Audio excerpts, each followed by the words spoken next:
Ayaw ko magkulang ng kapangyarihan mo. Ayaw ko magkulang ng kabanalan mo. Jesus, kanina ka, aking sandigan ko. Lakas ko ay nagagaling sa'yo. Ito namin ang magandang tahanan.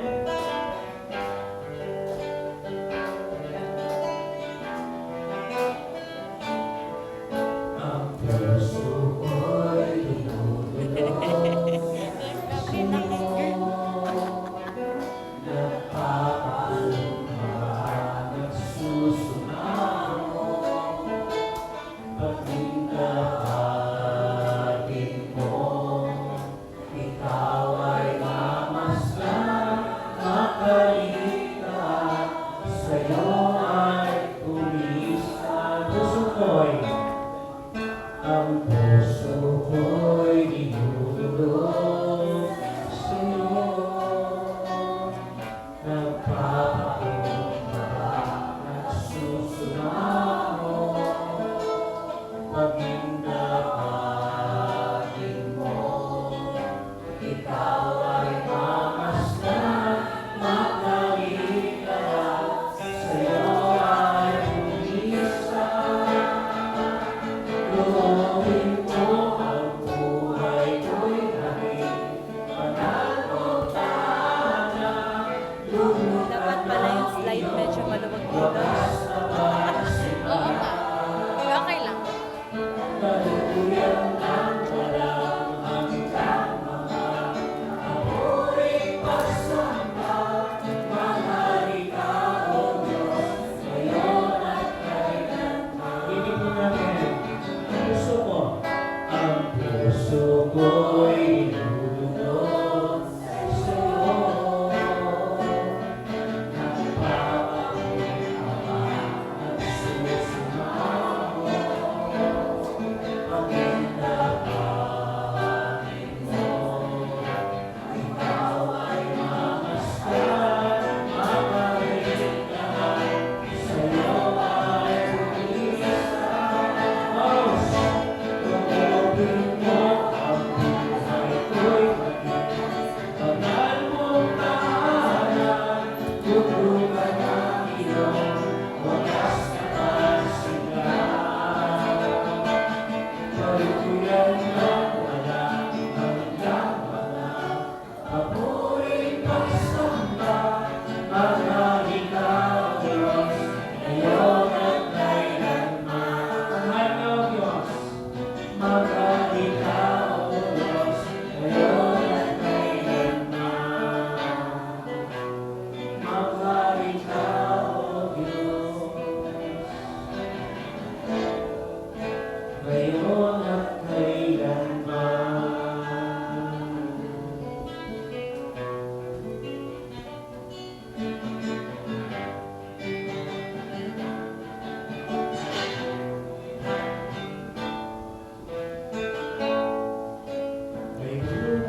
Pagpalaban po natin ang Panginoon.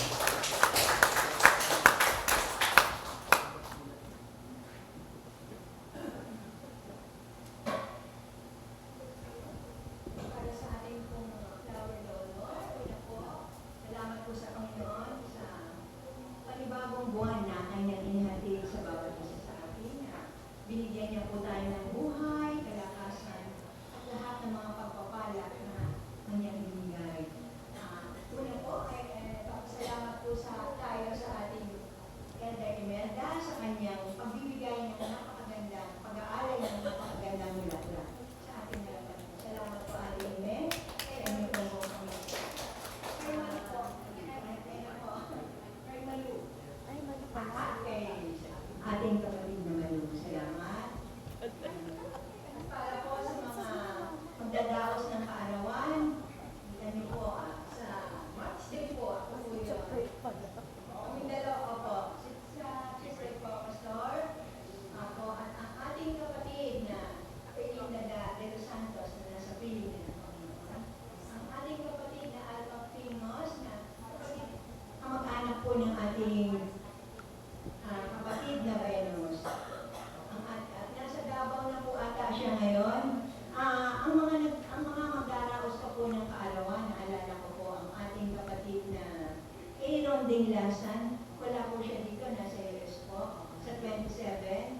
At ang ating kapatid na mayapang Albert Isacola. Nasa piling na rin ng Panginoon, March 27. March 27 po. Si Jumbo. Si Jumbo po ay March 31. Ang ating kapatid po na Elder Grace ay sa Fairness, memorize March niya. 29. Memorize niya lahat ng birthday natin. Naalala ko lang kasi wala namang ano. Ganun po. Sa buong buwan na pala kung sinabi ko. Salamat po sa Panginoon. Patuloy po ang ating midweek prayer meeting. 7 o'clock po every Wednesday.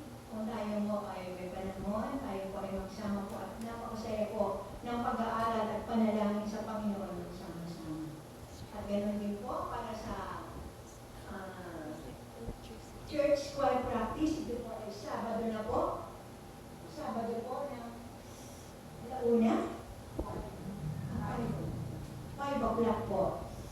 Sa lahat po ng mga choir participants, sana po ay makadala po kayo. At ganoon din po ang ating Children Sunday School every Sunday po, 9 o'clock po.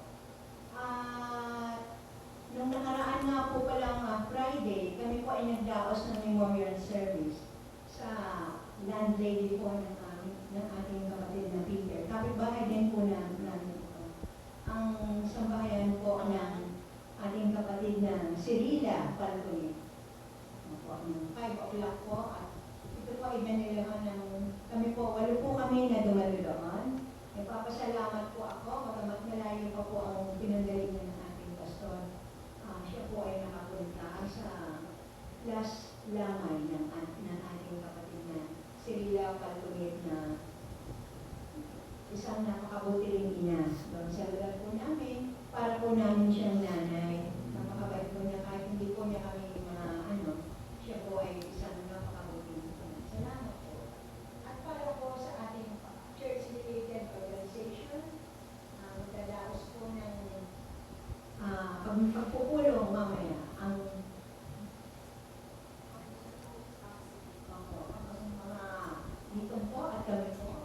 At ganun din po para sa ating pastoral announcement and church council. Yan lang po mga kapatid, ang ating mga pabalita sa ngayon. Salamat po. Kung wala na pong karagdagaan, sa akin.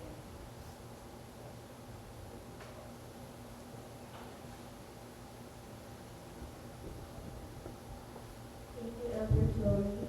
In addition lang po sa sinabi ng ating head of elders, mamaya po after the worship service, yung committee po, miyembro po ng church worker volunteer, specifically Sister Malas, the financial secretary, and head of Elder Flory. After the service po, kailangan natin magtulong kasama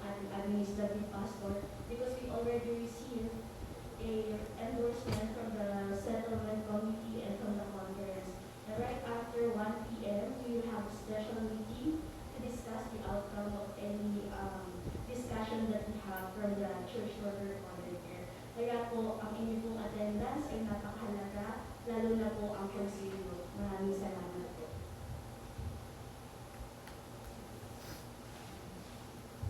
Mapagpalang umaga po mga kapatid. Good morning. Morning! Diyan na lang po.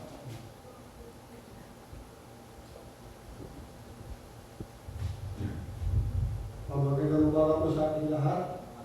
Morning! Kung inayaan ko po ang kalalakihan, ngayong March po, meron po tayong gawain. Ito po ay tinatawag ko din nila kasimple po sa munisipyo ng kalalakihan. Kaya tayo tatay na ating tayo. Ay walang ating presidente sa UCM, hindi na nakakagano. Kung alam mo nila presidente siguro. Pero, Ganyan pa. Saka isa pa, kailangan dalawa. Sa so opisina pwede pa. tayo mamili na isa pang Ito po masimple nito, gagawin po sa Linas, UCCP lang sa Linas, HHCP. Bakor. Ang time nito ay alas 8 ng umaga po. Kaya kailangan kung sino man Wala siyang mechanism kasama ko, para mag-zoom. Ah, siguro wala siyang mechanism para mamano-mano talaga. Ay, ako na din. Kaya dalawa tayo siguro na naman makapunta. Kung kami dito, kasi dito. Meron kayo ito registration ng 100 pesos. Kaya natin kita, wala lang yun. Nakapamasahe. Ayun na yung ano. Kung tanong, sa tulad yan, ang tanong ko masaya siguro, umawan siya, sabi ko, walang siya, ito yung pamawagos yun.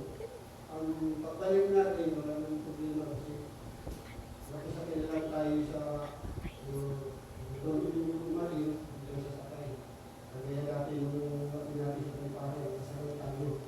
Nakaligin tayo ng pamasahe. Kaya maraming salamat sa Panginoon. Kaya yun, natin kalimutan, March 14 pala ito March 14. Alas 8 ng umaga tayo, lalakad na. Para hindi naman tayo mali. Sino pumunta kami palipayan, nalit kami. Pero yung buti, nakabot pa naman kami. Ang lalaki na. Kaya, bayan tayo sa Panginoon. Maraming salamat Panginoon. Hindi lang tayo ng kalakasan. Sa ating Panginoon, ngayong umaga. Salamat po.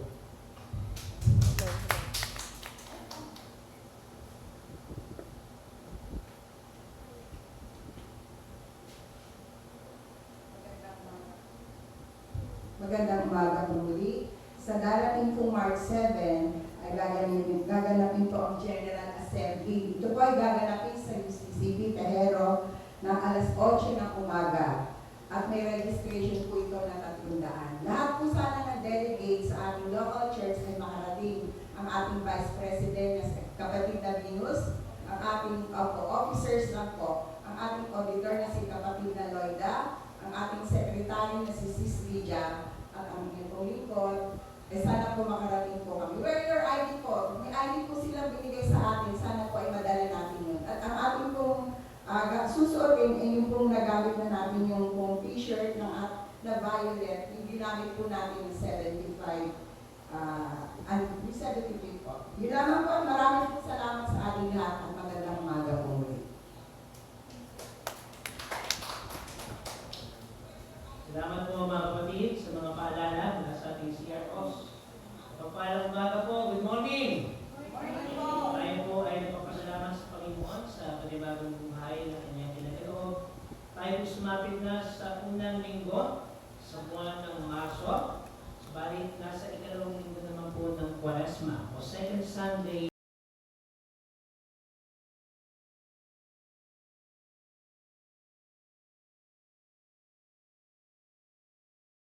sa linggo ito.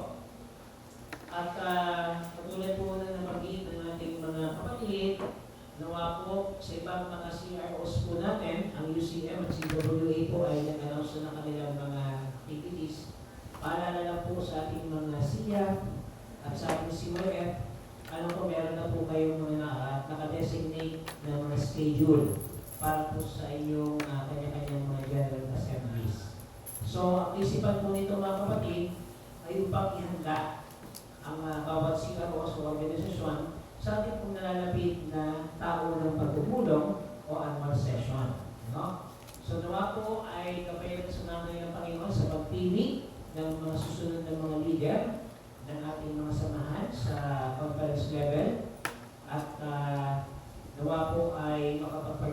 pa ang ating mga kapatiran, ano, sa mga kani-kaniyang mga CROs sa mga susunod, lalo po sa ating susunod na Iglesia Year.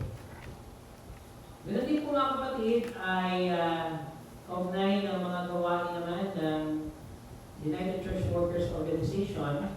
Magdadaos po ang aming samahan ng General Assembly ng this week. Ano po? Mula po March 5 hanggang March 6, 2 araw po ito. Ito po ay gaganapin sa Tagaytay City Mission Camp, sa United Methodist Mission Camp. No? So, ating pong pinost yung sulat sa ating group chat sa council at maging sa ating pong board of deacons, no? Upang mailagay po yung detalye ng magiging daloy ng gawain. So, sama niyo po kami sa inyong mga panalangin upang maging mabunga po at maging matagumpay ang pangkalatang pagpupulong ng samahan ng mga manggagawa. No? Sa darating po yan na Webes at Biyernes. No? Doon po sa Tagaytay City Mission Camp. At kaugnay po ng ating mga gawain naman for this month, supposedly meron po tayong confirmation class mamaya. Kaya dahil meron po tayong mga pangunahing meeting, so pagpupulong, ay pagpapalitan po muna natin. So next Sunday po, paalala lang po sa ating mga dadalo sa ating confirmation class. Medyo mag-extend lang tayo ng oras kasi ilang sessions na po yung ating langis. So pag-usapan na lang po natin yung magiging oras ng ating pag-aaral. Okay? And paalala rin po sa ating mga mamumuna sa ating Holy Week services. Bagaman medyo matagal pa po ito, sa first week of April po ang ating Holy Week service. Pero nasa na po palalahanan yung mga designate po natin na mga tagapagsalita, especially po sa 7 last words ng ating Panginoon. So, re-remind muli natin sila sa susunod po na linggo, para mailatag po yung mga binungkahi po natin na magiging tagapagsalita para po sa ating Holy Week services. Iba pong matingin po mga kapatid, kung wala po muna akong komunikasyon ngayon, ay nagkaganan po yung aking set, nasira po yung LCD ko. So, papacheck up ko pa kung magkano yung abutin na damage. So, ngayon po, nakikigamit na ako sa laptop doon sa bahay. So, pasensya na kung medyo hindi ko nababasa ngayon yung ating iba pang mga communication. Kung may emergency naman po at kailangan pagbitin, magpaabot na lang po kay Pastora o kaya sa akin anak. Para kung nandun ako sa bahay. Kung ano man yung ating kailangan na gawin. Okay po. So, ating po kasama sa panalangin pa rin ang ating mga kapatirang may mga sakit. Patuloy po nagpapalakas sa kanilang mga karamdaman, mga nagre-recover po sa kanilang kalalagayan sa ngayon. Kasama po dyan,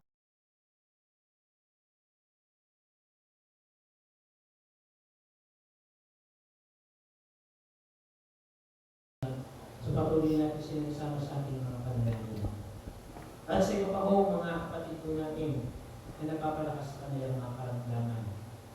At thank you very much, kapatid na Ana. Bagaman si kapatid na Ana po ay nagpaalam na siya po ay doon sa Caloocan pupunta ngayon, ay thank you very much po sa hosting sa nakaraang Home Bible Study and Prayer Meeting. Meron pa ba tayong mga karagdagan pa? And salamat sa Brother RJ, hindi pa ka ulit. Thank you very much. Si CJ, and si Kim, kapatid na Kim, salamat sa Panginoon na dito ko ulit. At si Nanay Laura, yan, yung kapitbahay ni Ate Rosie. Salamat po sa tayo ng kita.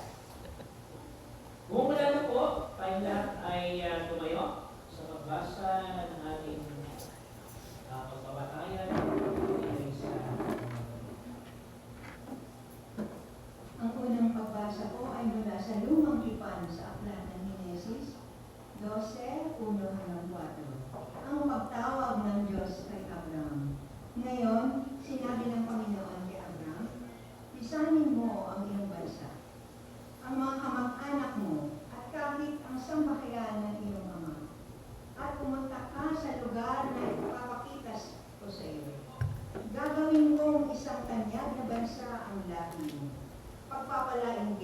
at magiging kanya ang iyong pangalan. Sa pamamagitan mo, marami ang pagpapalain. Pagpapalain ko ang magmamagandang loob sa iyo, pero isusumpa ko naman ang susumpa sa iyo. Sa pamamagitan mo, pagpapalain ko ang lahat ng tao sa mundo. Kaya umalis si Abram sa Haran at pumunta sa Kanaan. Ayon sa sinabi ng Panginoon sa kanya, nasa 75 taong gulang noon si Abram. Sumama sa kanya ang pamangkin niyang si Lot.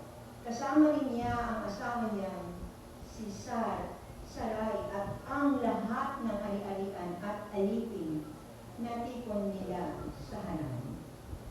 Ang salita ng Diyos, salamat sa Panginoon.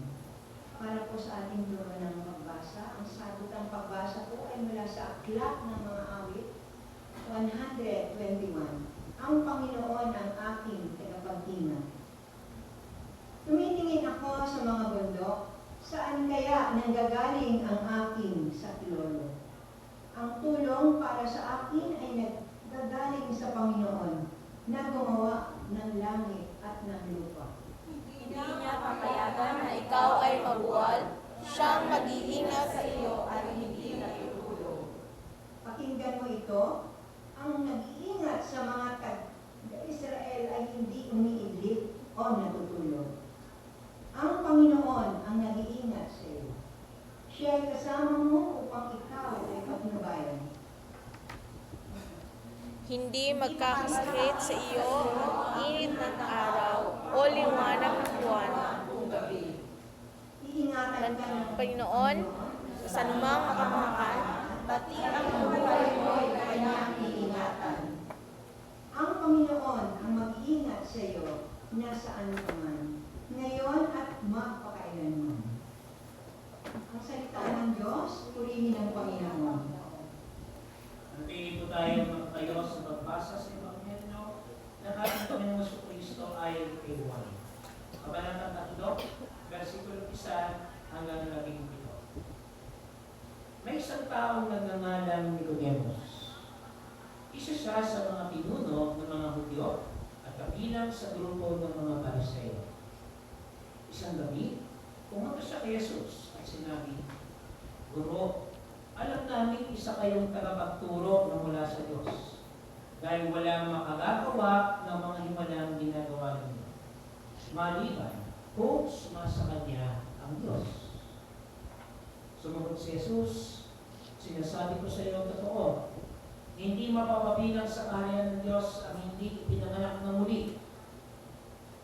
Nagtanong si Nicodemus, paano may papanganak na muli ang isang taong matanda na? Hindi na siya pwedeng bumalik sa tiyan ng kanyang ina upang ipanganak na muli. Sumagot si Jesus, sinasabi ko sa iyo totoo, hindi mapapabilang sa kaharian ng Diyos ang hindi pinanganak sa pamamagitan ng tubig at banal na Espiritu. Ang pinanganak sa pamamagitan ng tao ay may pisikal na buhay. Ngunit ang pinanganak sa pamamagitan ng banal na Espiritu ay nagkakaroon ng bagong buhay na spiritual. Kaya, huwag ka magtaka. Sa sinabi ko sa inyo na kailangan ipanganak kayo ng muli. Ang hangin ay umihihit kung saan itong dito gusto. Narinig natin ang ihip nito.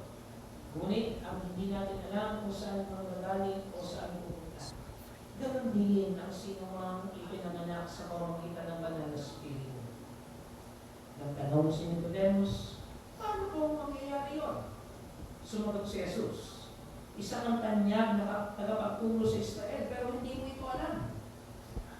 Sinasabi ko sa iyo totoo, ipinapahayag namin ang nalalaman at nasaksiyan namin, ngunit hindi ninyo tinatanggap.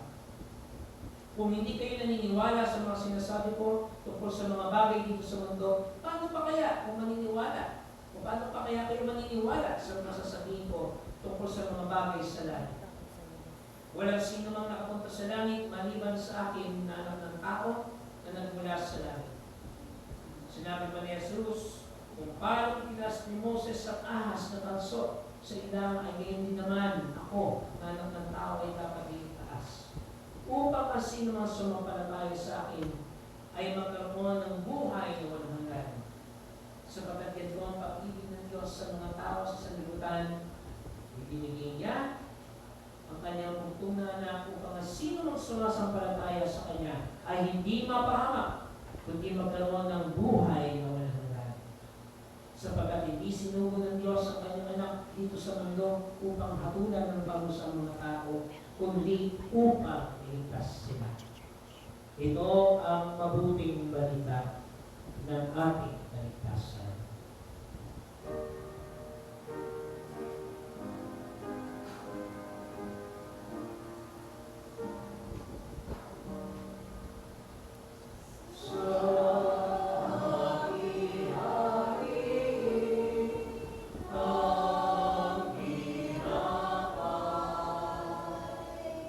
Gaya sa pagpanginoon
Sila na po sa ating forum. Remember me.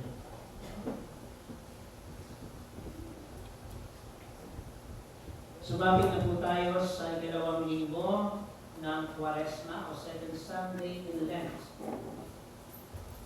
At sumapit naman po tayo sa panibagong buwan ng Marso. At sa ilang panahon na lang po ay ating bibigyan daan ang pag-alaala sa naging sakripisyo at paglilihat ng ating Panginoon sa Kristo sa pamamagitan po ng ating Holy Week services. Subalit ang panahon po ng Quaresma ay nagsimula noong Miyerkules ng Hapon. At ang unang pong bagay na itinuturo sa atin sa panahon ng Quaresma na tayong lahat ay mula sa labok at tayo magbabalik sa labok. Tayong lahat ay nasa ilalim ng kapangyarihan ng Diyos. At walang sino man sa atin ang mga makapangibabaw dito. Pag sinabi ng ating Diyos na kukunin na kita, hindi natin pwede sabihin sa kamatayan, diyan ka lang, may ginagawa ka ako.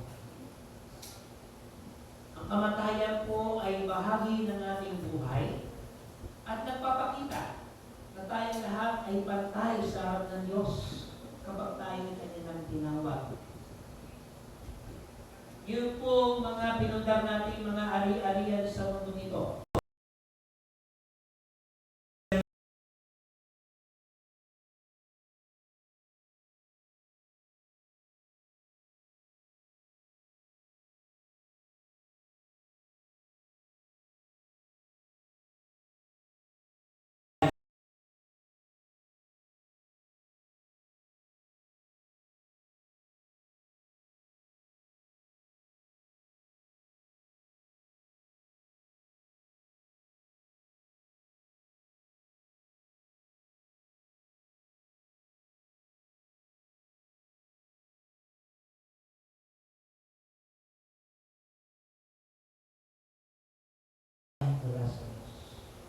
Sapat na ba ang ating pong kaalaman? O tayo po ay dapat pang humingi ng karunungan mula sa Diyos? Pangalawang punto po, nagtanong ang ating si Nicodemus at sinabi po ng ating Panginoon na hindi mapapabilang sa kaharian ng Diyos ang hindi ipinapanganak na muli. Nagsabi naman si Nicodemo, paano may papanganak na muli yung isang taong matanda na? Hindi na siya pwedeng bumalik sa tiyan ng kanyang ina upang ipanganak na muli. Napakaganda pong palitan ng katanungan nito. At dahil alam ng Panginoon Jesus na si Nicodemo ay nagnanais na saliksikin ang kanyang sarili, kanya pong ipinaunawa ang konsepto at kahulugan ng kaharian ng Diyos.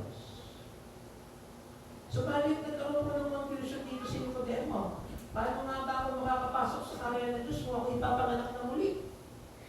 Ibig sabihin ba, ipapasok muli ako sa tiyan? Bubuksan yung cesarean operation? Ano mo? At ipapasok ka at ipapanganak na muli? Ganun mo ba yun? Hindi. Ang sabi ng ating Panginoon, merong pisikal na ipinapanganak at meron din pong ipinapanganak naman sa spirito at sa tubig. At ito po ay napakyawan natin kanina sa ating paaralan ng buhay. Nakapanganakang muli na tinutukoy ng ating Panginoon Kristo ay hindi lamang tinatawag natin physical birth, kundi tinatawag natin spiritual rebirth. At nagdudulot po ito ng mga pagbabago sa ating mga buhay sa araw-araw. Magmula po sa ating isipan, mula sa ating pag-uugali, mula sa ating pagtrato sa ating kapwa, at kung paano natin tinitignan ang gawain at ministeryo ng Panginoon. Ano ba ang punto o pagsisimula ng ating spiritual rebirth? Ang dahil mga kapatid, ang paglabong spiritual ng bawat isa sa atin ay magdudulot at manggagaling naman sa tunay na dahilan ng ating paglilingkod. kundi ang Panginoong Kristo. Yes, instrumento po ang inyong lingkod para mga pastor po natin upang magkaroon ng paglago ang bawat isa sa akin. Pero kapag nasentro po ang ating atensyon sa mga taong tulad natin at tulad ng inyong lingkod, hindi po magiging mabunga ang ating spiritual na paglago. Itutok lagi natin sa Panginoong Kristo. Sapagkat kapag natisod tayo sa kapwa natin o sa pastor ninyo, mahirap na. Unfair naman yun. Ang duty at tungkulin ng ating mga magagawa lagi gawin ang kanyang tungkulin. At lagi ipanalangin ang sino mang umuusip din sa kanya at may ayaw sa kanya. Alam niyo, magpapastor ang mga magagawa natin. Kahit na hindi na naniniwala ang iba sa inyo. Pero tandaan ninyo mga kapatid, ako pa rin pong pastor ninyo. Meron pa tayong pananagutan sa isa't isa at ako rin may pananagutan sa inyo. Kailangan lang mo natin dito magtulungan at mag-ayos. At hindi nakabatay sa taong tulad ko ang kabilang spiritual ninyo. Sapagkat kaming mga pastor ay may mga kakulangan at kahinaan. Pag tumingin kayo sa kakulangan ni Pastor, baksak na ang pananampalataya. Paano na? Dalawang bagay lang po. Is either umalis po tayo sa iglesia nito, o kaya sabihin na natin, balitan na yung pastor na yan. Hindi na ako nabibes dyan. Eh paano kung may makita na naman tayo kakulangan at kahinaan sa susunod ng mga magagawa? Paano na? Ituon natin ang ating pong sarili at atensyon sa Panginoong Kristo. Siya ang dahilan ng ating paglilingkod. Wala nang iba pa. Refocus ourselves, our hearts and minds. Sumunod po mga kapatid. Nagdudulot ng buhay ang banal na spirito. Sabi po dito, ngunit ang ipinanganak sa pamamagitan ng banal na spirito ay magkakaroon ng bagong buhay na spiritual. Kaya huwag kang magtaka sa sinabi ko sa iyo na kailangan ipanganak kayo muli.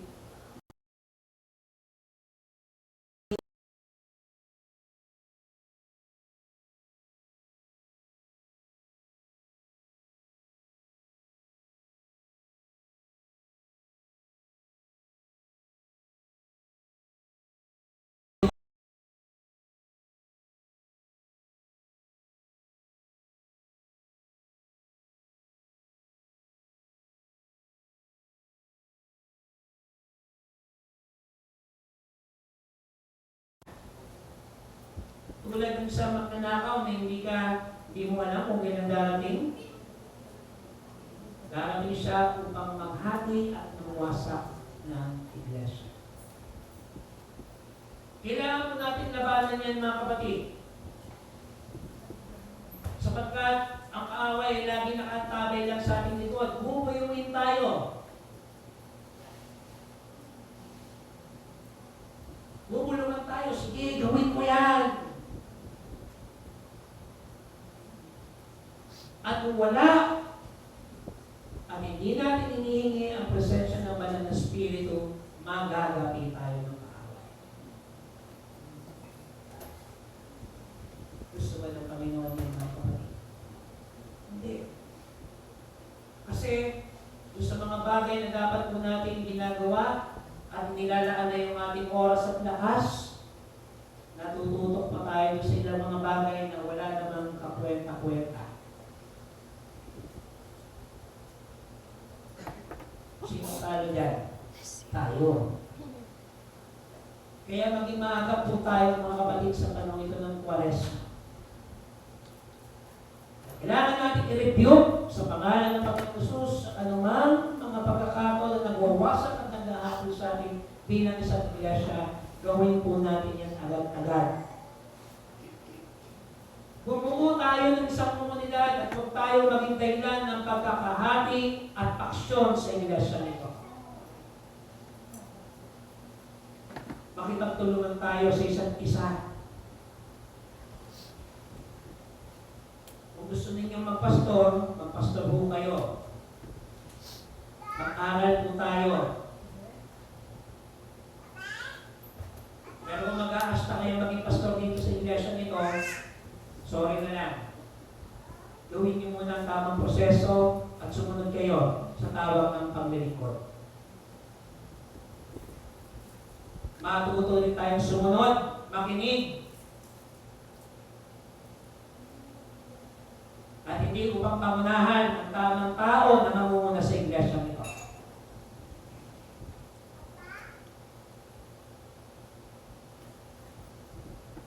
Kung gusto natin ng harmony, makipagtulungan po tayo mga kapatid. Hindi nais ng Panginoon na magkawasak-wasak at magkahati-hati tayo. Magpasailalim tayo sa Kanyang Espiritu, sa Kanyang Espiritu. Mga kapatid, sa umagang ito, ang panahon ng Kwaresma ay panahon upang wasakin ang ating mga maling kaisipan. At ito rin ang panahon ng pagbubuo. Tama ang sinabi sa akin ng mga ngaral ay may panahon ng pagwasak at may panahon ng pagbubuo. At tayo po bilang mga mananampalatayang Kristiyano ay hindi po nawawalan ng pag-asa na anuman ang mga bagay na ating naging kakulangan at kahinaan sa harapan ng Panginoon, meron po tayo sapat na dahilan upang magsimulang muli. Upang magdulot po ng bawat isa sa atin ay maging kasangkapan ng paglilingkod.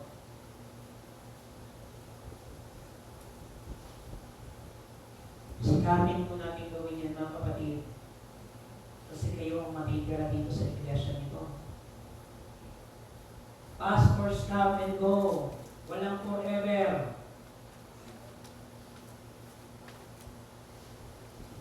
And yet, magpapasabit kami sa kalooban ng Panginoon. Kayo po ang matitira dito, kung kaya kailangan natin isaayos ang lahat bago pa mahuli ang lahat. Mga kapatid, hingin natin ang presensya at tulong ng ating Panginoon. At wag po natin hayaan na tayo ay makanti at mabuyo ng kaaway. Hindi po tayo magkakaaway dito. Wag po natin ituring na kaaway ang isa't isa. Magkakapatid po tayo sa Panginoon. Ang kaaway natin nandyan. Tuwang-tuwa na. Alunin natin sila mga kapatid. At mangyayari po yan kapag ibabalik natin ang ating mga sarili sa harap ng Panginoon. At sa harap ng ating kapwa, kilalanin ang ating mga nagawang pagkukulang at pagkakasala at naroon ng Diyos kung tayo magbalik loob sa Kanya. Sapagkat mabuti at mahabagin ng ating Panginoon. Sapagkat kayo na lamang ang pagsinta ng ating Panginoon Jesus na Kanyang sinumong Kanyang buktong na anak na sino ang sumampalataya sa Kanya ay hindi mapapahamak, hindi magkakaroon ng buhay. Sa pangalan ng Ama, ng Anak at ng Espiritu Santo. Amen.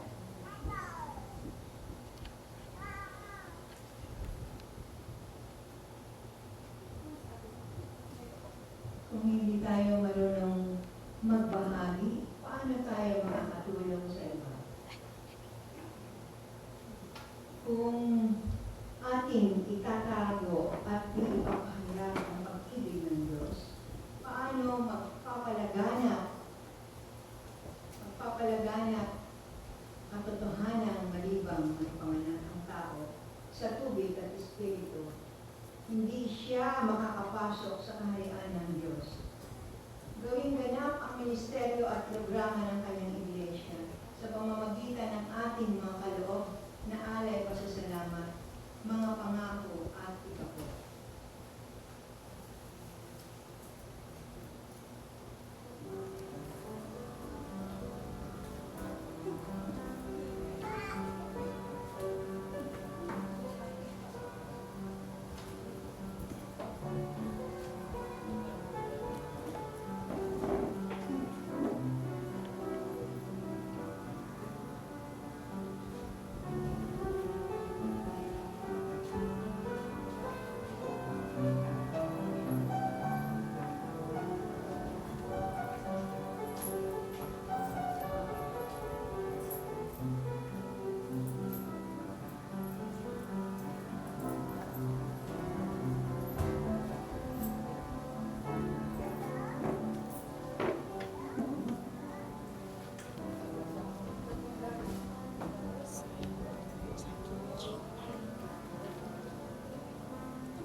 ngayon ay nagkakatipon upang makisa sa ating Panginoong Kristo.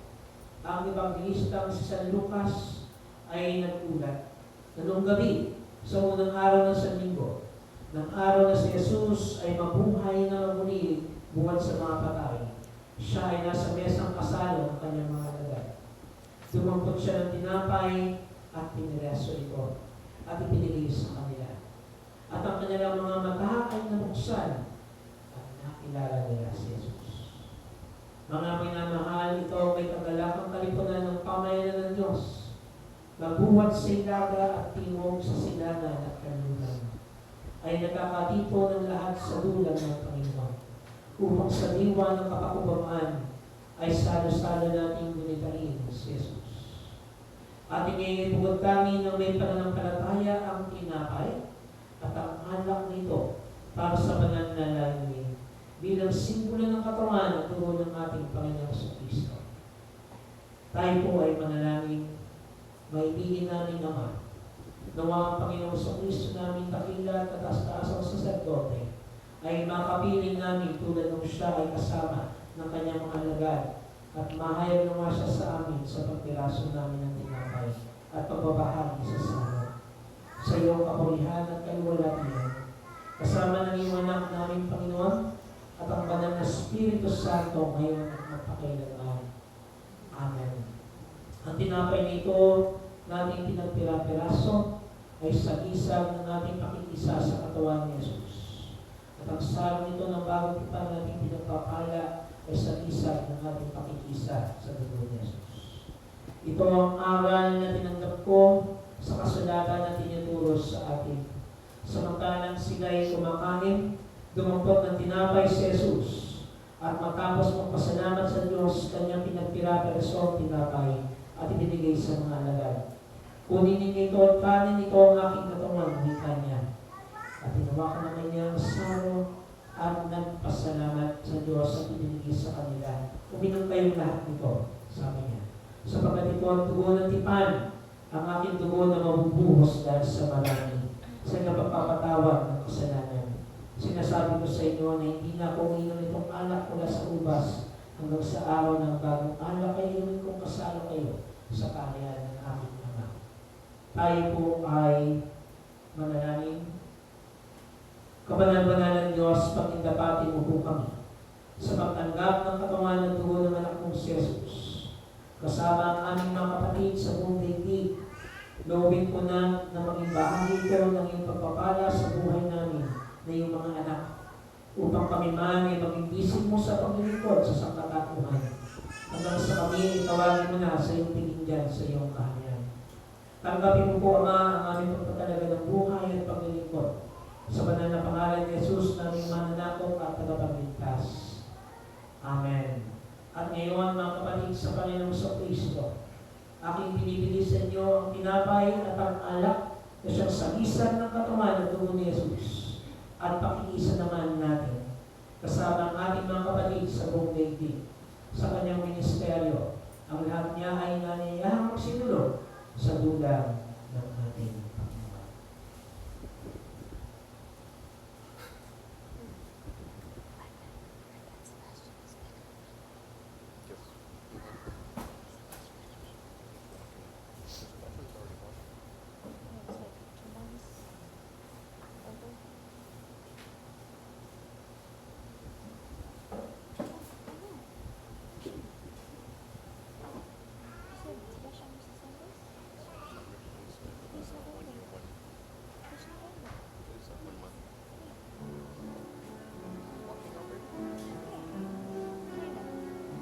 Ulitin natin ulitin. Hindi.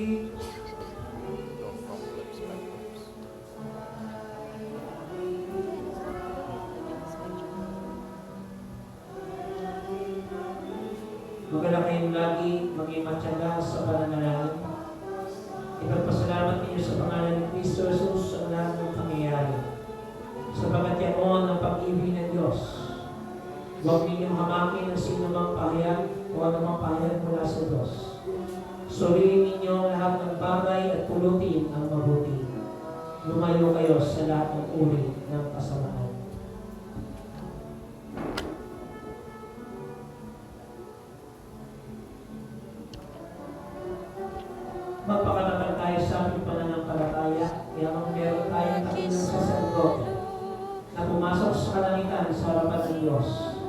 Walang iba kundi si Jesus na anak ng Diyos. At ang ilang saserdote natin ito ay nakauunawa sa ating mga kailangan, sapagkat sa lahat ng paraan tinukso ng siyang tulad natin. Ngunit hindi nagkasala.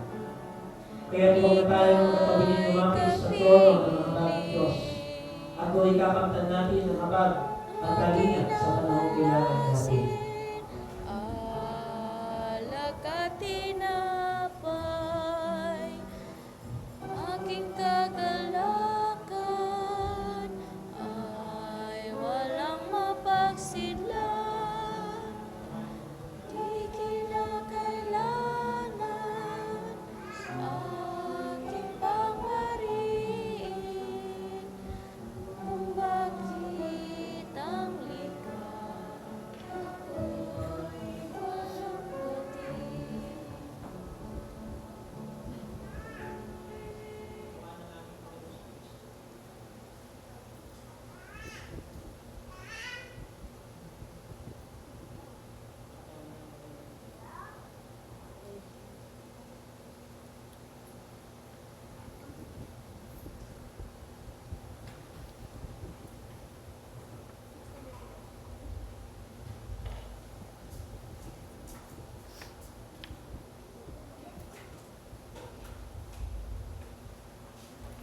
Tayo po ay mananangin.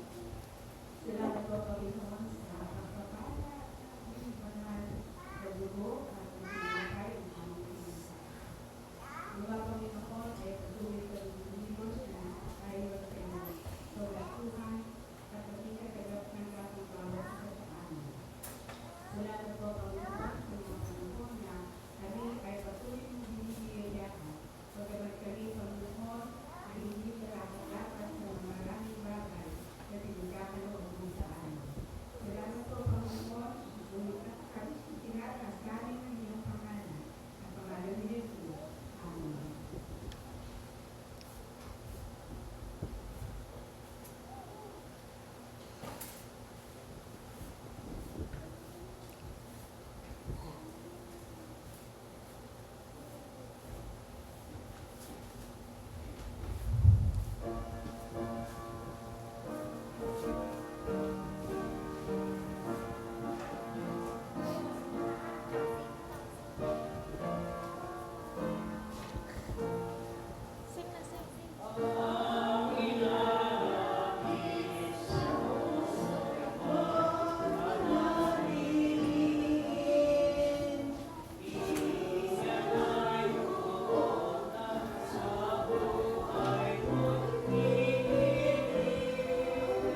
Tiyak ng panahon ka, kapag nilay-nilay makakapagluwi, kung ikaw ay madalas di masiksay sa tutunin ka.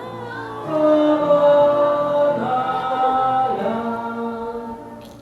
iwaksi sa puso ang lahat ng sagaran.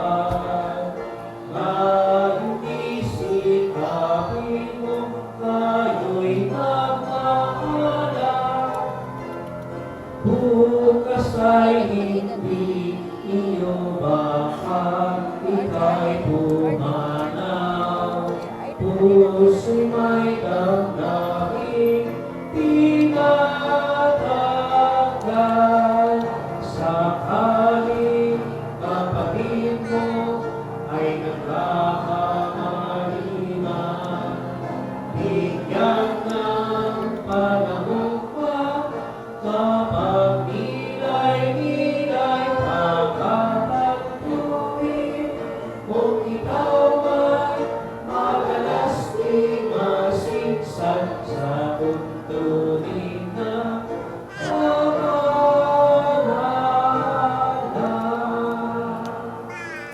Tayo po'y manalangin.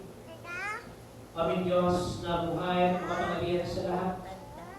Salamat po sa pagkakataon na kami nagtipon at nagsama upang isabay alalahanin ang inyong pagpapakasakit, ang inyong pag-ibig at pagsasakripisyo para sa amin.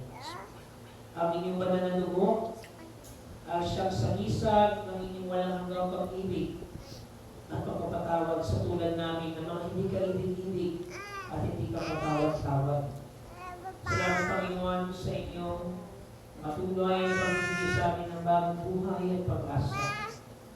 Ng pagkakataon upang magbalik loob sa inyo, upang aming isaayos ang aming mga sarili, ang aming mga buhay.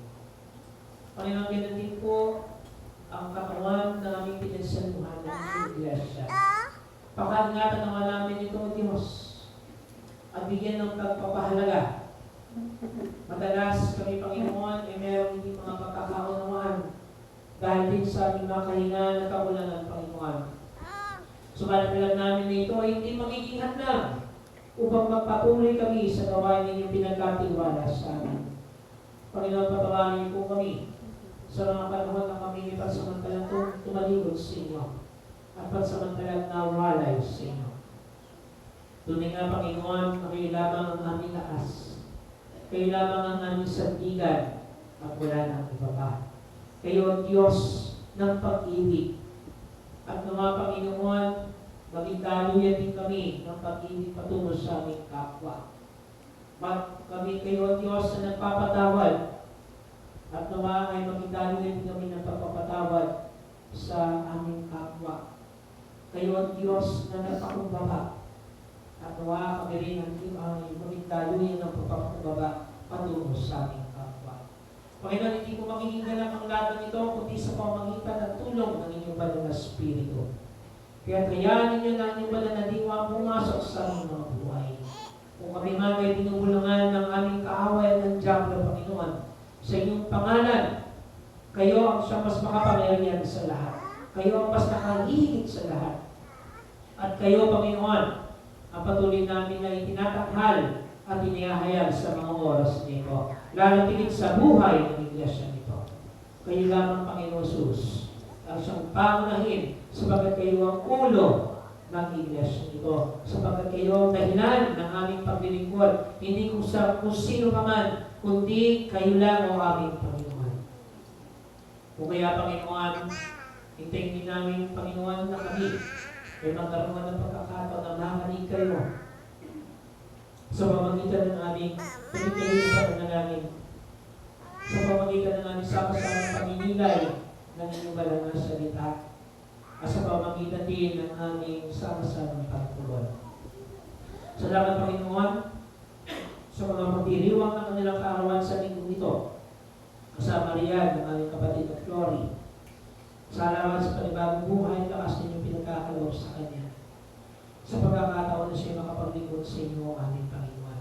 Amin din inaalala ang aming kapatid na Mel, na nag-iwang din ang kanyang makalupang karuan, subalit nagdiriwang naman ng kanyang buhay na walang hanggan dyan sa inyong piling, Panginoon. Salamat po sa mga laalang iniwan ng aming kapatid na Mel. Kung paano rin niyang pinahalagahan ang pagpapaganda ng inyong altar o Panginoon. Sa pamagitan ng mga bula-ulak, na kanya pong iniaalay at ginagawang isang sining sa inyong harapan, Panginoon. Ito po ay kailanman na hindi matatawaran. Kaya salamat din sa buhay patotoo ng kanyang pamilya. Lalapigit sa sambahayan ng Diyos Reyes, Panginoon. Panginoon, ganun din sa iba pa namin mga kapatiran na mga nangauna na sa inyo, o aming Panginoon, amin silang inaalala. At sa mga kapatid namin na mga naiwan dito, lalapigit sa mga tuloy-tuloy na nakakaranas ng mga kalungkutan, dulot ng pag-aalaala sa kanila. Patuloy namin, Panginoon, ay dinadalangin ang sambahayan ng Besacola. Ganon din sa sambahayan ng Pardo. Ganon din po sa sambahayan ng Medina. At sa iba pa namin mga kapatiran, Panginoon, na karanas ng kalungkutan dahil sa pagpanaw ng kanilang mga mahal sa buhay. Dalangin namin, O Diyos, ang tuloy-tuloy na paglakas at pagaling ng aming kapatid na Larry Perocho. Ganon din po ang aming Pastor Miriam Perocho. Ganon din sa aming kapatid na Thea, sa aming kapatid na Joey, sa iba pa namin mga kapatiran, Panginoon, na kumaharap sa krisis at hamon ng kalusugan. Panginoon, damin nila at tanggapin ang pag-asa mula sa inyo. Ang pagmamahal na mula sa inyo, Panginoon, na kailanman ay hindi matutubasan ng anumang bagay sa mundo nito. Sa mga kapatid namin, hindi namin nabanggit. At kung naman ang kanilang kalalagayan, Panginoon, ang aming kapatid na Ana ay aming dinadalangin ng Diyos. At sa iba pa mga kapatiran namin, Panginoon, na dumadanas sa mga hamon ng buhay at hamon pang kalusugan, itinataas namin sa inyong pangalan, Panginoon, at inyong mga anak at mga lingkod dito. Pangunahan niyo po kami, Panginoon. Samahan niyo po kami at patuloy kami magbuklod sa diwa at tali ng inyong pagmamahal.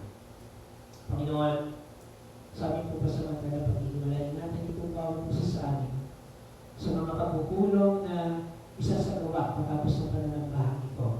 Ang Calling Care Committee, ganun din ang Council. Pangunahan niyo po kami, Panginoon, at patuloy na samahan at pagpupulori sa inyong dakilang pangalan. Ito po ang aming pagsama sa panalangin na may pasasalamat sa tanging pangalan ni Jesus, naming Panginoon at tagapagligtas. Amen. Sa tawag ng Diyos, sumayo kayo sa sanlibutan, hanapin ang inyong saklola sa Panginoon. At magpatangay kayo sa ihip ng Spiritong Santo kayo galing magtiwala, manalig at maniwala. At nawa ang Diyos ang inyong maging kublihan laban sa lahat ng masama at katitisuran.